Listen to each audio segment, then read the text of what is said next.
कहते हैं ना, घर दीवारों से नहीं, उसके अंदर रहने वाले लोगों से बनता है। लेकिन क्या हो जब घर के लोग ऐसे हो? सारा दिन खाती रहती हो, सोती रहती हो, कोई काम नहीं है तुम्हारे पास। ऊपर से बहू के आ जाने के बाद तो तुम और निकम्मी हो गई हो। दिखावे के लिए हाथ में माला पकड़ ली है, बाकी कोई काम नहीं करती। अरे कैसी बात कर रहे हैं? अब तो बहू आ गई है, अब तो मेरी बेइज्जती करना बंद कर दीजिए। जैसे तैसे मेरी तो जिंदगी कट गई गालियां खा खा कर। अरे उस बेचारी को तो छोड़ दीजिए। तभी बेटे के जोर जोर से चिल्लाने की आवाज आती है। कहा था ना तुमसे रिजाइन कर दो, क्यों नहीं किया? और ये पर्स लटका कर कहाँ निकली? चलो कमरे में, काम करो घर का। बहू बेटे की लड़ाई सुनकर सास ससुर बाहर आ जाते हैं। सामने खड़ी होती है नई नवेली बहू रीमा। देख लीजिए माँ जी, शादी से पहले तो मेरे माँ पापा के सामने कहा था कि शादी के बाद नौकरी करने देंगे, लेकिन अब क्या कह रहे हैं? तो तुम माँ जी को क्यों बोल रही है बहू? तब उसका मन रहा होगा, अब नहीं है। पर पिताजी, उसके मन से मेरा करियर तो नहीं चल सकता ना। ससुर को बहू की बात पर गुस्सा आ जाता है। वो बेटी की तरफ देखता है। पापा से जबान लड़ाती है, रुक। ये बोलकर वो पत्नी को खींचकर कमरे में ले जाता है और बंद कर देता है। ये सब देखकर सास दुखी हो जाती है। पति के जाने के बाद सास बेटी से कहती है, देख बेटा, अब जमाना कुछ और है। तेरे पिता ने घर में औरतों की कद्र नहीं की, लेकिन तू ऐसा ना बन। शहर की समझदार पढ़ी लिखी लड़की से शादी की है तूने, उसका ख्याल रखा कर, तमीज से पेश आया कर। जा, बहू को कमरे से बाहर ले आ। लेकिन बेटा नहीं मानता और बहू कमरे में सारा दिन बंद रहती है। शाम को बेटा बाहर जाता है कि सास चाय और बिस्कुट लेकर बहू के कमरे में जाती है। बहू बेटा ये ले, चाय पी ले। रो रो कर कैसी शक्ल बना ली है बेटा। माँ जी, ये कैसे लोग हैं? आप कैसे मैनेज कर रही हैं? ऐसे थोड़ी ना होता है माँ जी। घर की औरतों को तो पिताजी और ये इंसान समझते ही नहीं। क्या करूं बेटा, मैंने तो जैसे तैसे सह लिया, लेकिन तू ना सहना। दोनों बात कर ही रहे थे कि ससुर आ जाते हैं। अच्छा, तो अब बहू को भड़का रही हो? बहुत दिन हो गए मार खाए, अब क्या बहू के सामने खाओगे? जाओ यहां से, और जरूरत नहीं है ज्यादा इस लड़की को सर पर चढ़ाने की, समझी? बहू को ससुर की बात पर गुस्सा आ जाता है, लेकिन वो कुछ नहीं कहती। आए दिन बहू देखती है कि कैसे उसकी सास और उसके साथ उसका ससुर और पति गंदा व्यवहार करते हैं। फिर एक दिन, ये क्या बनाया है? खाना बनाना नहीं आता क्या? ये बोलकर वो खाने की भरी सारी थाली फेंक देता है। अरे बेटा कोई बात नहीं, शांत हो जा, मैं अभी बाहर से कुछ मंगवा देता हूँ। हाँ पापा, ऑर्डर करिए। ऐसे खाने से तो पेट भरने से रहा। वैसे खाना तुमको बनाना आता नहीं और बाहर जाकर नौकरी करना चाहती हो। अरे तुम जैसे को तो पूछते भी नहीं है बाहर। बहू को पति की बात पर गुस्सा आता है, तभी सास बोल पड़ती है। तेरे से ज्यादा पढ़ी लिखी है, वो तो तूने इसे कहा था कि तू नौकरी करने देगा तो तुझसे शादी कर ली, वरना ना ही करवाते इसके माँ बाप तुझसे शादी इसकी। और कमाती भी ये तेरे जितना ही है बेटा। बहू हैरान रह जाती है कि जो सास खुद के लिए एक बार भी खड़ी नहीं हुई, वो उसके लिए बेटे को भी भला बुरा सुना रही है। उसकी नज़र में सास की इज्जत और बढ़ जाती है। वो सास को देखकर ये सब सोच ही रही थी कि उसके कान में एक जोर से चांटे की आवाज आती है। किसको किसको मार पड़ी?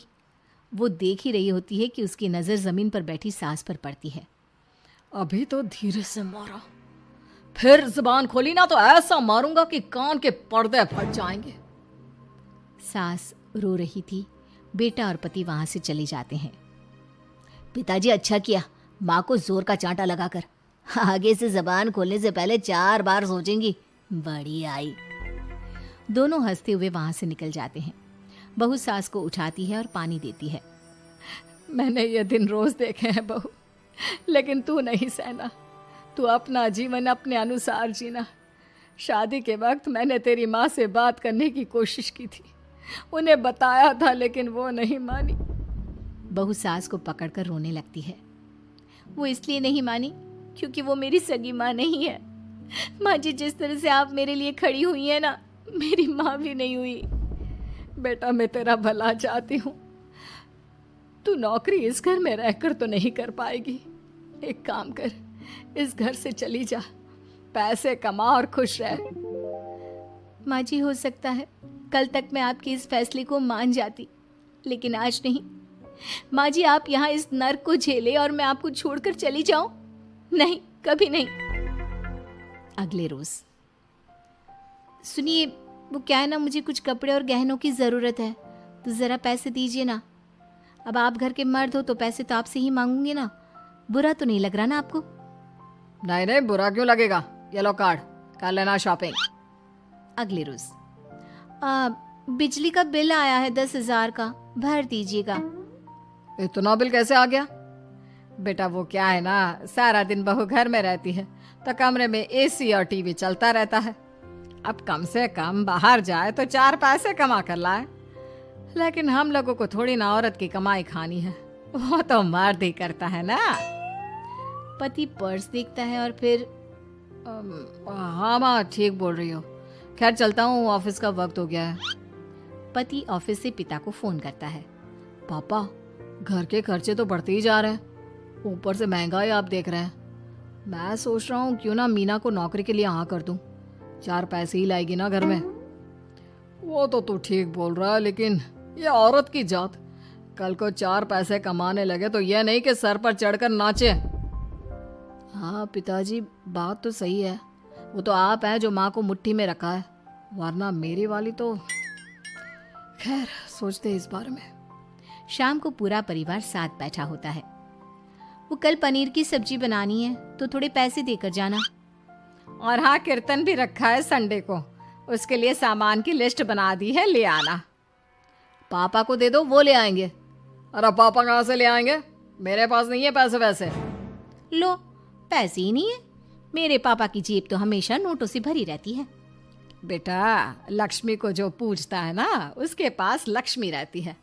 जो घर की औरतों को मारे पीटे, वो भला कैसे लक्ष्मी का लाभ ले सकता है? वाह वाह, क्या बात है, तो जबान खुल रही है तुम्हारी। लगता है भूल गई पुरानी मार और डांट, क्या?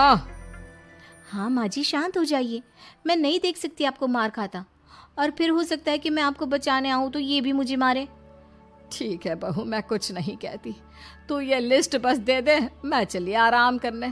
फिर अगले रोज, सुनिए जी, वो मायके जाना है, वो क्या है ना, शादी के बाद से गई नहीं, तो ट्रेन की टिकट बुक करवा देना। तो मैं भी तो साथ जाऊंगा ना तुम्हारे। तो ठीक है, फिर फ्लाइट की ही टिकट करवा दीजिए। वो क्या है ना, अच्छा थोड़ी ना लगता है, आप पहली बार मेरे साथ जा रहे हो और हम ट्रेन से चले, ठीक है ना? पति ऑफिस जाता है, जहाँ उसका दोस्त कहता है, अरे क्या हो गया यार, परेशान सा दिख रहा है, तेरी तो नई नई शादी हुई है, भाभी परेशान कर रही है क्या? अरे नहीं यार, तू तो जानता है थोड़ी सी कमाई में घर चलाना मुश्किल हो रहा है, तू कैसे मैनेज करता है यार? कैसे क्या यार, तू जानता है ना मेरी बीवी रिया को, वो टीचर है, फिर घर में ट्यूशन करती है, साथ में बच्चे भी पढ़ लेते हैं। यार, घर नाम की गाड़ी दोनों पहियों के साथ चलने से ही चलती है, वो भी कमाती है और मैं भी, और चल रहा है घर बस। पति को दोस्त की बात समझ में आती है, लेकिन पिता का ज्ञान कैसे भूल सकता था? भाई, कल को सर पर चढ़कर नाचने लगी तो। शाम को घर आता है, जहाँ उसकी बुआ और उसका बेटा बैठे होते हैं। अरे आ गया लल्ला, कैसा थका थका सा लग रहा है, सब ठीक है ना? नमस्ते बुआ, कैसे आना हुआ? कैसा है रमेश? भाई को तो भाई की याद ही नहीं आती। अरे नहीं नहीं भैया, याद नहीं आती तो यहाँ कैसे आता, ये लीजिए मेरी शादी का कार्ड, जरूर आना। पति कार्ड खोलता है। डॉक्टर रश्मि? अरे वाह, तेरी होने वाली बीवी डॉक्टर है। और क्या भैया, आपकी बीवी इंजीनियर तो मेरी डॉक्टर। तभी वहाँ सास आ जाती है। अरे जब घर में ही बिठाना है बेचारी को, तो काहे का इंजीनियर है, तो काम वाली ही, घर का काम करती है और आराम। इतनी पढ़ी लिखी लड़की को घर पर क्यों बिठा रखा है? अरे बहू कहीं झोला छाप डिग्री तो नहीं लेकर आई है? पत्नी की बुराई सुनकर पति को गुस्सा आता है। नहीं बुआ, यूनिवर्सिटी टॉपर है मेरी मीना, और हाँ, बड़ी कंपनी में काम भी करती है। बस शादी के बाद कुछ महीनों की छुट्टी ली थी, अगले हफ्ते से ऑफिस शुरू हो जाएगा। क्यों मीना? तभी ससुर आ जाते हैं। हाँ, लेकिन फिर घर का काम कैसे होगा? और पैसे कमाने लगेगी तो सर पर। पिता की बात पूरी नहीं हुई कि बेटा, सर पर चढ़ने का हक है उसका पापा। पत्नी है वो मेरी, यानी मेरे घर की रानी। और रानियां तो सर का ताज होती है। क्यों मीना? मीना पति की बात सुनकर शर्मा जाती है। वाह बेटा, तू सही समय में समझ गया कि औरतों की इज्जत करने वाले घर में शांति और लक्ष्मी का वास होता है।